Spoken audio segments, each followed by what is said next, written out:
Hello बच्चों, welcome to fast learning by FSL. तो आज हम स्टार्ट करने वाले हैं बच्चों क्वेश्चन नंबर 2 और क्वेश्चन नंबर 3। अब क्वेश्चन नंबर 2 और क्वेश्चन नंबर 3 में समझते हैं कि क्या है यहाँ पर। देखिए जरा, यहाँ पर हमारे पास में है राइट द यानी कि right first term first 4 terms of the AP when the first term A and common difference D are given as follow. यानी कि आपको फर्स्ट टर्म और आपको कॉमन डिफरेंस गिवन है और आपको इसके लिए फर्स्ट 4 टर्म्स लिखने हैं किसी भी एपी के। तो इसका मतलब बच्चों आपको कैसे करना है, तो ज़रा समझते हैं। आपके पास में बच्चों 2 मेथड होंगे, इसमें हम आपको दोनों मेथड से बताएंगे कि आपको किस किस तरीके से करना है। आपको ये पता है कि एपी क्या होती है। एपी एक ऐसा नंबर का एक सीरीज होती है जिसमें एक फिक्स्ड नंबर हम लगातार ऐड करते रहते हैं प्रीसीडिंग में और हमें नेक्स्ट नंबर मिलता रहता है। जिस तरीके से ए की वैल्यू हमारे पास में है 10 और डी की वैल्यू भी हमारे पास में है 10। ठीक है बच्चों, फर्स्ट पार्ट में इसका मतलब हमारे पास में ये हमारे पास में हुआ, तो इसका मतलब हमारे पास में बच्चों फर्स्ट टर्म यानी कि वो तो ए ही होता है और ये 10 ही रहेगा। उसके बाद अगर हम सेकंड टर्म निकालना चाहें तो सेकंड टर्म बच्चों हमारे पास में होता है ए में हमने डी प्लस करना है, तो इसका मतलब 10 + 10 मीन्स कितना हो जाएगा 20। ठीक है, उसके बाद हमने क्या करना है A3 निकालना है। तो A3 का मतलब क्या हुआ कि जो ये 20 है यानी कि A2 है उसमें हमने 10 D प्लस कर देना है फिर से, और D प्लस करेंगे तो 20 में +10 करेंगे तो कितना आ जाएगा 30। उसके बाद अगर हमारे पास में फोर्थ टर्म हमें चाहिए तो हम थर्ड टर्म में D प्लस करेंगे मीन्स 30 में, और 10 प्लस करेंगे और कितना आ जाएगा 40। क्या हुआ, हमने पहले टर्म में डी प्लस किया तो सेकंड टर्म आ गया, सेकंड टर्म में डी प्लस किया तो सेकंड टर्म कितना था 20, 10 प्लस किया तो 30, और अगर हमारे पास में थर्ड टर्म 30 आया है तो 30 में अगर हम 10 प्लस करेंगे तो 40 आ जाएगा, यानी कि फोर्थ टर्म आ जाएगा। इसका मतलब हमारे पास में first 4 terms are 4 terms are ठीक है, क्या होंगे हमारे पास में 10, 20, 30 और 40। ठीक है, आप इस तरीके से लगा सकते हैं, ये आपके पास में एक एपी बन गई। ठीक है उसके बाद अब अगर हम कहें कि दूसरा मेथड क्या है, तो बच्चों हमने आपको कल ही बता दिया था कि जिस तरीके से हमने पिछली वाली क्लास में आपको बताया था कि अगर हमारे पास में ए की वैल्यू 10 है और डी की वैल्यू भी कितनी है 10 है, तो अगर हमारे पास में फर्स्ट टर्म यानी कि वो तो ए ही रहेगा 10 है, ठीक है। A2 भी बिल्कुल ठीक है, A + D यानी कि हमारे पास में 10 + 10 इसका मतलब 20 आ जाएगा। क्लियर है इतनी बात, हमारे पास ये 20 आ गया। मगर अब हम थर्ड टर्म के लिए बात करेंगे तो थर्ड टर्म में हमने फॉर्मूला क्या बताया था आपको, थर्ड टर्म में हमने आपको एक फॉर्मूला बताया था, यानी कि अगर हम एक कम डी जो होता है उसके साथ ऐड कर देते हैं तो वो आ जाता है। मीन्स क्या हुआ, A3 का फॉर्मूला सिर्फ और सिर्फ फर्स्ट टर्म और कॉमन डिफरेंस के ऊपर जो डिपेंड करता है उसको हम क्या कहते हैं बच्चों, A + 2D।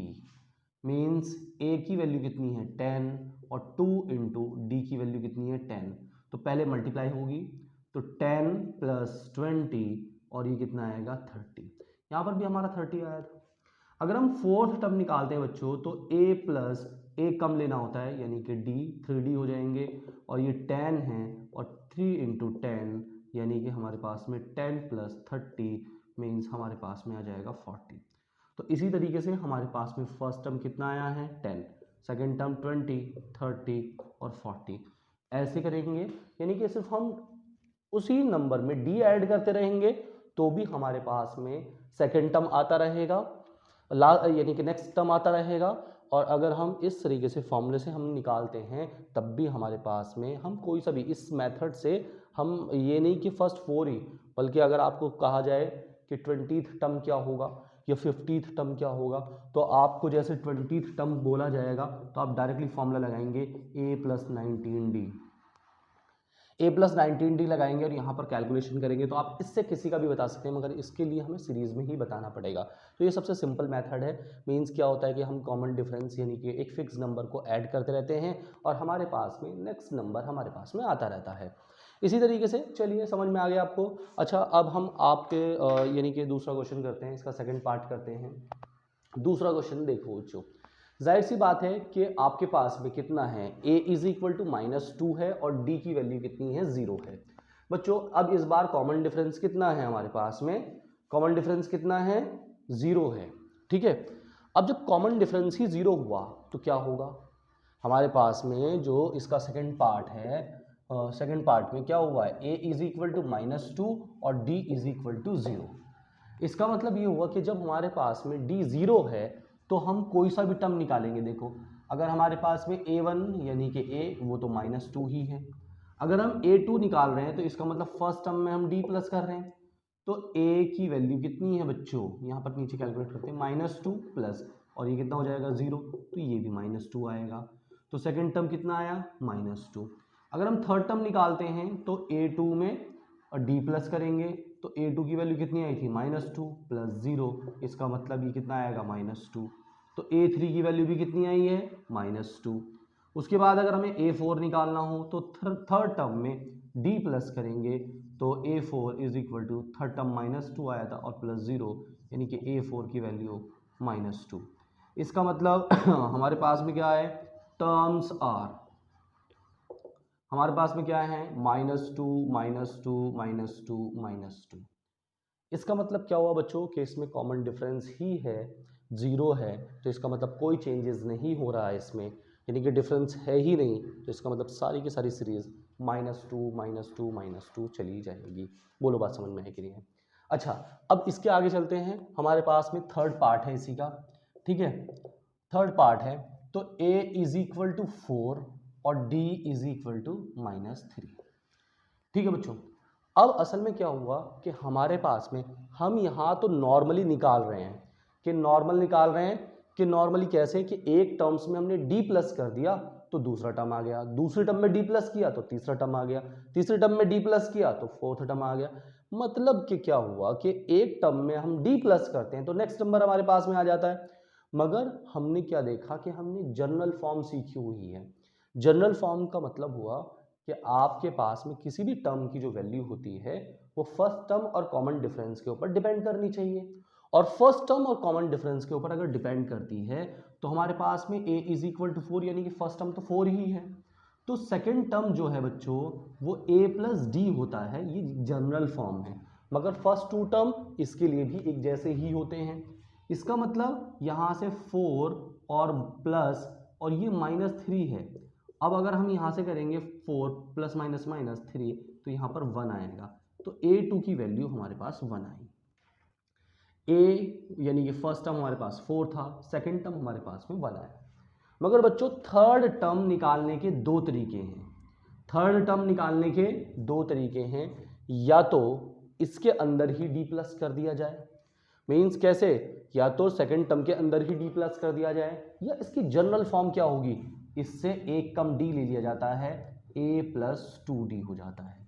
कितना हो जाता है, a plus 2d, means formula चाहे तो ये अप्लाई करें चाहे वो अप्लाई करें, बात एक ही रहेगी।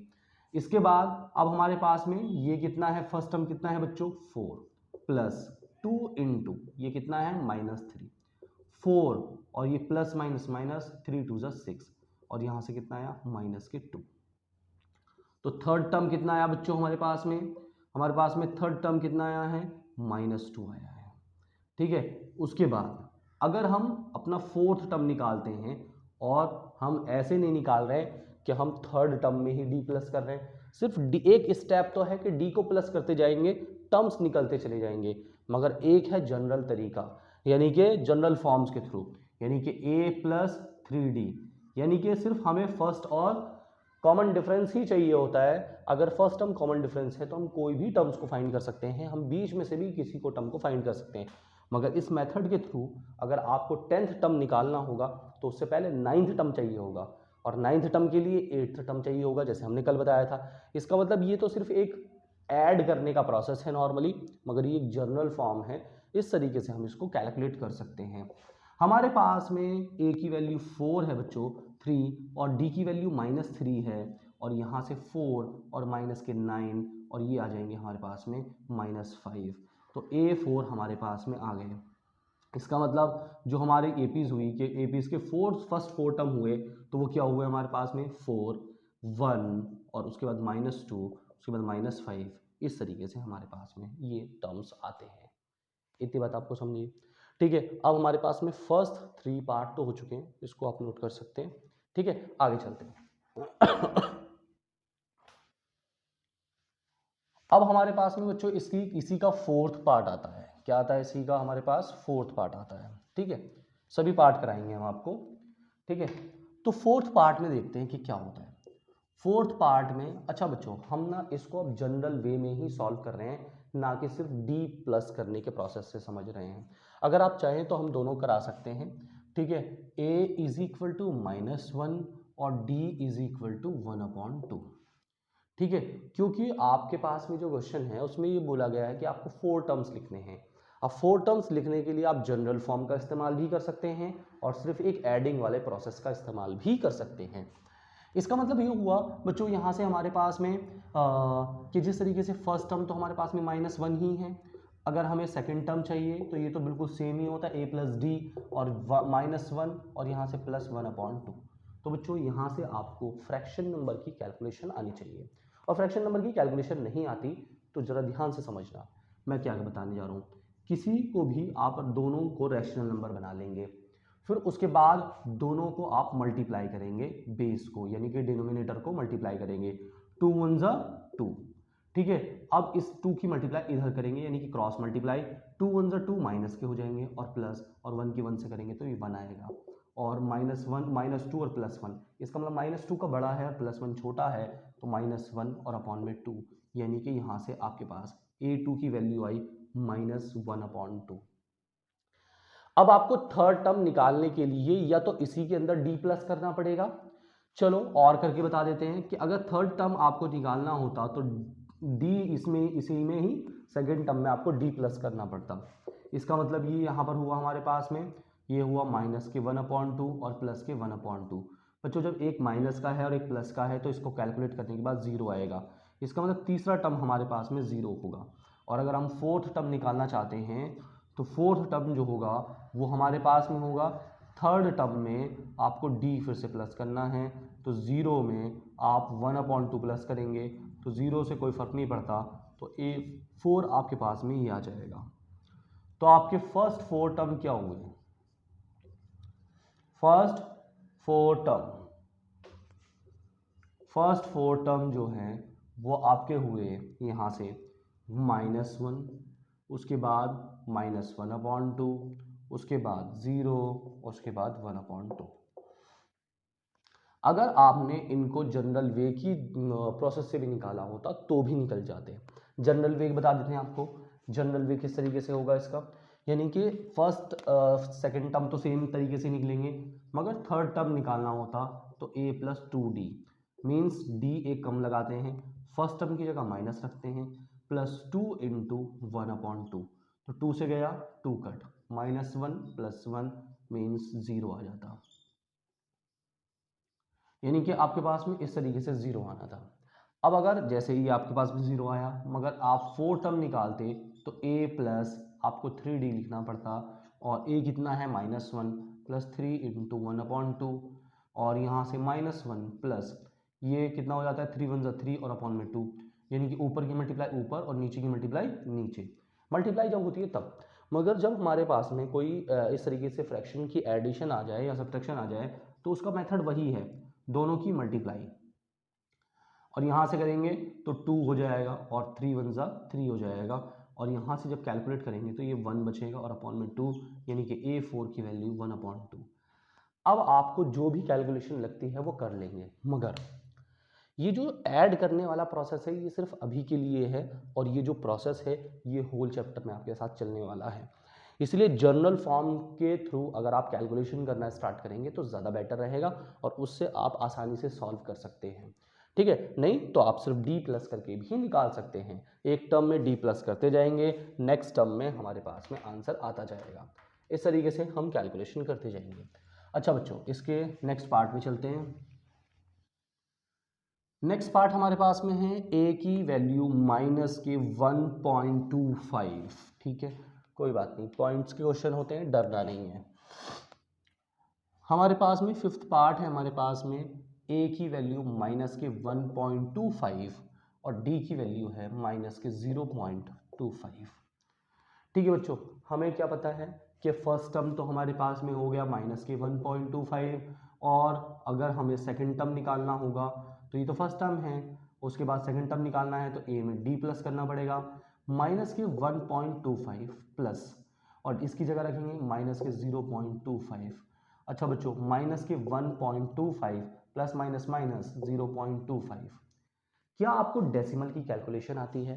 देखो बच्चों ये दोनों ही माइनस के हैं तो इसीलिए ऐड हो जाएंगे, मगर रूल्स ये होता है डेसिमल को कैलकुलेट करने का कि जब आप एडिशन या सब्ट्रैक्शन कर रहे होते हैं तो डेसिमल के नीचे डेसिमल आना चाहिए।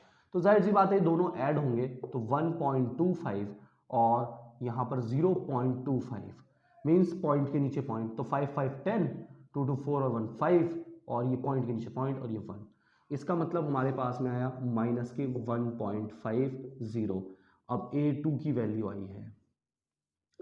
अब अगर आपके पास में A3 की वैल्यू आपको निकालनी है तो वो दो मेथड है आपके पास में, या तो आप इसी के अंदर D ऐड कर देंगे या फिर आप A3 को निकालने के लिए A+2D यानी कि जनरल वे का इस्तेमाल करेंगे। इसमें सेकंड टर्म में D प्लस करना है और इसमें फर्स्ट टर्म में ही D डबल यूज करना है यानी कि जितने नंबर ऑफ टर्म्स होते हैं उससे एक कम। ठीक है बच्चों, अब यहां से हमारे पास में क्या हुआ, यहां से हमारे पास में हुआ A2 कितना था हमारे पास में माइनस के 1.50 प्लस D की वैल्यू यानी कि माइनस 0.25। ठीक है, तो इसका मतलब माइनस के 1.50 प्लस माइनस माइनस 0.25 सॉरी, तो आपको इसी में 0.25 फिर से ऐड करना है। तो इसका मतलब जब ऐड करोगे बच्चों तो ये 5 आ जाएगा और ये कितना हो जाएगा 7 और ये कितना हो जाएगा 1, तो ये हो जाएगा माइनस के 1.75। अगर आपने इसको अलग ढंग से किया होता कि ये तो A3 आपने निकाल लिया, ठीक है, मगर आपने इसको इस तरीके से किया होता माइनस के 1.25 प्लस 2 इंटू 0.25 वो भी माइनस के, ठीक है, तो माइनस के 1.25 प्लस माइनस माइनस और 25 की 2 से मल्टीप्लाई करेंगे तो कितना हो जाएगा 50, कितना हो जाएगा 50, और 2 के बाद डेसिमल है तो यहाँ पर लगेगा डेसिमल। ठीक है, और अब हमें क्या करना था 1.25 में 0.50 ऐड करना था, तो 5 और ये 7 और ये, यानी कि हमारे पास में आएगा वही 1.75। थर्ड टर्म, अगर हमें इसके बाद कौन सा टर्म फाइंड करना है, फोर्थ टर्म फाइंड करना है, तो फोर्थ टर्म क्या है बच्चों, फोर्थ टर्म कैसे निकलेगा, आपके पास जो थर्ड टर्म आया है उसके अंदर अगर आप D और ऐड कर देंगे तो आपके पास थर्ड टर्म भी आ जाएगा माइनस के 1.75 प्लस और ये माइनस 0.25 इस तरीके से है, और माइनस के 1.2575 और माइनस के 0.25। तो देखो बच्चों अगर आप इसके अंदर और ऐड करेंगे 0.25 तो क्या होगा 5 5 10, 7 2 9 और 1 10, और ये कितना हो जाएगा 2। इसका मतलब ये हो जाएगा माइनस के 2.00, और बाद के पॉइंट्स को लिखना ज़रूरी नहीं होता, यानी कि हमारे पास में आंसर कितना आया है 2। तो हमारे पास में यानी कि AP के जो फर्स्ट 4 टर्म्स हैं, यानी कि फर्स्ट 4 टर्म जो है हमारे पास में FOUR, ठीक है, फर्स्ट 4 टर्म जो है हमारे पास में, ठीक है, वो है हमारे पास बच्चों क्या है माइनस के 1.25, दूसरा है माइनस के 1.50, तीसरा है माइनस के 1.75 और चौथा है माइनस के 2, और इस तरीके से हमारी सीरीज चल रही है। अगर हम चाहते तो इसका फोर्थ टर्म को भी हम इसी तरीके के प्रोसेस से कर सकते हैं, यानी कि A3 is equal to A4 is equal to A+3D लगाएंगे और 3 से मल्टीप्लाई करेंगे और उसके बाद हम उसको उसमें ऐड कर देंगे और हमारे पास आंसर फिर भी -2 ही आएगा। इस तरीके से हमें कैलकुलेशन करनी है बच्चों। ठीक है, अब हमारे पास में आगे चलते हैं, ज़रा ध्यान से ये देखते हैं। ठीक है, अब बच्चों आगे वाला क्वेश्चन बड़ा ही आसान है आपके लिए, करना कुछ नहीं है इसमें, ज़्यादा कुछ है नहीं वैसे। ठीक है, कह रहे हैं फॉर द फॉलोइंग एपीज, इसका मतलब ये एपी हैं ऑलरेडी। ठीक है, right the first term and the common difference, इनके लिए आपको फर्स्ट टर्म और कॉमन डिफरेंस लिखना है। तो बच्चों सबसे पहली वाली क्वेश्चन के लिए हम चाहे तो यहीं पर भी सॉल्व कर सकते हैं। ठीक है, कैसे कर सकते हैं? जैसे अगर आपको फर्स्ट टर्म यानी कि a लिखना हो तो वो हो गया हमारे पास में 3। ठीक है, और अगर हमें इसका कॉमन डिफरेंस यानी कि d लिखना है तो इसके सेकंड टर्म में से फर्स्ट टर्म को माइनस कर देंगे। तो फर्स्ट टर्म कितना है, सेकंड टर्म कितना है 1, और ये कितना है -3, इसका मतलब इसका हो गया -2। तो फर्स्ट क्वेश्चन के लिए हमारे पास में है फर्स्ट टर्म 3 और कॉमन डिफरेंस है कितना, -2। अब इसी तरीके से सेकंड AP ले लेते हैं हम। ठीक है, इसके अंदर हमारे पास में यानी कि फर्स्ट टर्म की वैल्यू तो -5 आ जाएगी, बिल्कुल सीधी सीधी सी बात है, क्योंकि पहले ही वाले ही टर्म्स को हम फर्स्ट टर्म बोलते हैं।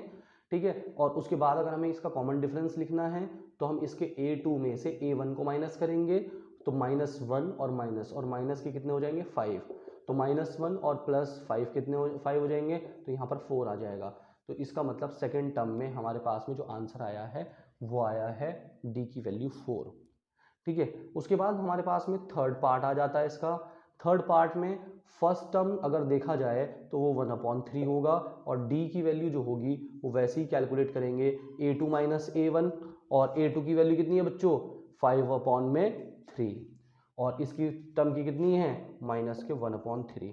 तो बच्चों जब डिनोमिनेटर एक जैसे होते हैं तो ऊपर वाले बस ऐसे ही माइनस हो जाते हैं। तो इसका मतलब कितना आया 4/3, तो इसका कितना आया बच्चों 4/3 आ गया। इसी तरीके से हमारे पास में फोर्थ पार्ट आ जाता है। तो फर्स्ट टर्म हमारे पास में बच्चों कितना हुआ इसका 0.6, कितना आया है 0.6। उसके बाद अब हमारे पास में कितना आया, अगर हमें d निकालना होता तो हम सेकंड टर्म में से फर्स्ट टर्म माइनस करेंगे। सेकंड टर्म है हमारे पास में 1.7 माइनस के 0.6। तो बच्चों सब्ट्रैक्शन करने का प्रोसेस क्या है, डेसिमल के नीचे डेसिमल, तो यहाँ पर हमने 6 इस तरीके से लगाएंगे, तो यहाँ से कितना बचेगा ये, और ये हमारे पास में फिर से 1 बचेगा। 7 में से 6 1 और 1 का 1, तो इसका मतलब 1.1। तो कॉमन डिफरेंस हमारे पास में ये हो गया। मीन्स क्या हुआ बच्चों, हमारे पास में थर्ड वाले पार्ट का फर्स्ट टर्म ये है, और कॉमन डिफरेंस जो आया है वो हमारे पास में 4/3 आया है, और इसमें हमारे पास में ये फर्स्ट टर्म है और ये कॉमन डिफरेंस है, और ये हमारे पास में पहले वाले क्वेश्चन का है, और ये हमारे पास में क्वेश्चन फर्स्ट का कॉमन डिफरेंस आ गया है। ठीक है बच्चों, तो इतनी बात आपको समझ में आई, तो बस आज के लिए फिलहाल इतना ही रहेगा। नेक्स्ट क्लास में हम इसके जो क्वेश्चन नंबर हमारे पास में 4th है और उसके 15 पार्ट्स हैं वही सॉल्व कराएंगे। आज के लिए फिलहाल इतना ही, शब्बा खैर।